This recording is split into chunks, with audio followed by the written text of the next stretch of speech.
staying in shape. It's tough, but does it have to be? 1,000. What I want to know is, can you get fit by doing absolutely nothing? So as a doctor, exercise is very, very important for me. I know the benefits physically and mentally. I need it to keep me going. However, it's very, very difficult sometimes. I could be going to and from hospital and I don't often have the time. So are there any handy shortcuts? Can you cheat yourself into shape without all the hard work? Can you think yourself stronger? I know this sounds pretty lazy, but neuroscientists are actually looking into this. What they looked at was how our muscles could get stronger by just thinking of exercising them. They start by seeing how strong people's calf muscles are, similar to those leg press things you see at the gym. Hey, never skip leg day. Then by using ultrasound and zapping the leg with electrical impulses, you can actually identify what part of the muscle you're actually using.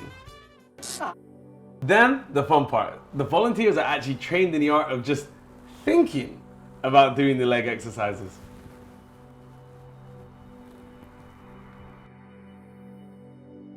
It's not just about picturing yourself in the chair and seeing your foot and seeing the force trace. It's also about the sensation of the brace against your ankle. Each session will be about 15 minutes. The group of volunteers then train hard over the next 4 weeks, and the results are pretty staggering. What we showed was an increase of approximately 20% in our ability to activate the muscle. Pretty great, huh? All from the power of the mind. The mental imagery is a rehearsal of the skill. So you're better at recruiting the muscles in an orderly fashion so that we can activate a larger percentage of the muscle, and that then produces more force and we become stronger. So the volunteers, their muscles didn't actually get any bigger. However, they were able to utilize more of the muscle they already had. So there you go. You can make your muscles stronger with just your mind. No exercise, just mind force. So what other different cheat ways can we get stronger and get into super athletes without actually having to move? Now, there's some great research that actually suggests you can get the same benefits that you do from exercise from a bathtub. So what I want to know, and bear with me on this one, is a bath actually better than exercise? This isn't something that I just dreamt up. It too has some science behind it.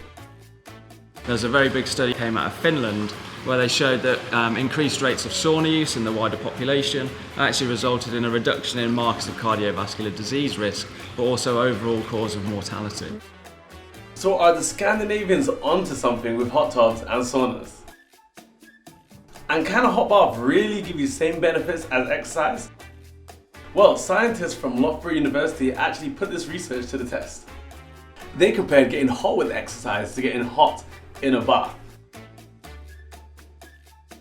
They want to see how well people actually control their glucose levels, which is something in medicine we know is key for good health and actually normally helped by exercise. Oh, nice. Ready for bath time? Not quite the candlelit spa that they had in mind. I guess it turns out that the baths they use for scientific research aren't quite as cozy as the ones we have with the candles and the rubber duckies at home, eh? They were kept at a toasty 40 degrees for 1 hour while their blood sugar levels and calories were monitored and measured. The mask they're wearing measures the calories they're burning as they get hot. To compare, they also sweated it out on an exercise bike for 1 hour. So what they looked at was the energy used up whilst the volunteers were actually having a bath. What we found was about an 80% increase in energy expenditure just as a result of sitting in the bath for the course of an hour.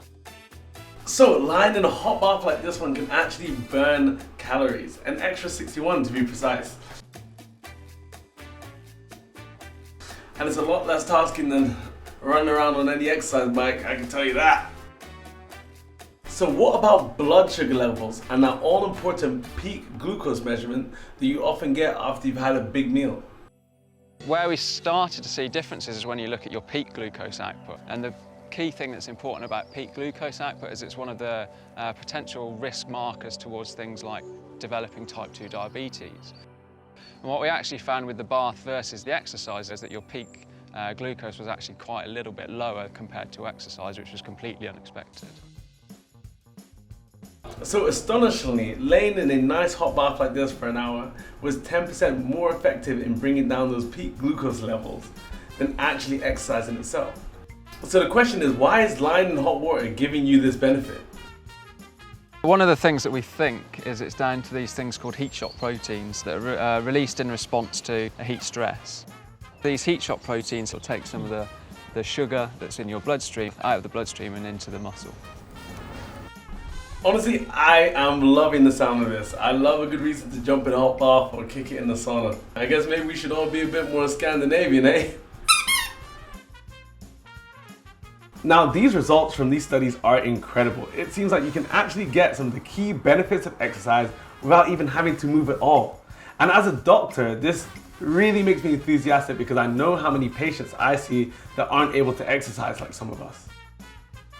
So yes, as we've seen, the results are pretty staggering. However, this does not give you an excuse not to move. We do know there is no substitute for hard work and real hardcore exercise. We know that exercise gives so many more benefits than just blood sugar levels and calories. Those endorphins you get, the social aspect of going to the gym with your mates, there's no substitute for exercise and hard work. So as soon as we can get out there and it's safe, let's go and get moving. Doctor's orders.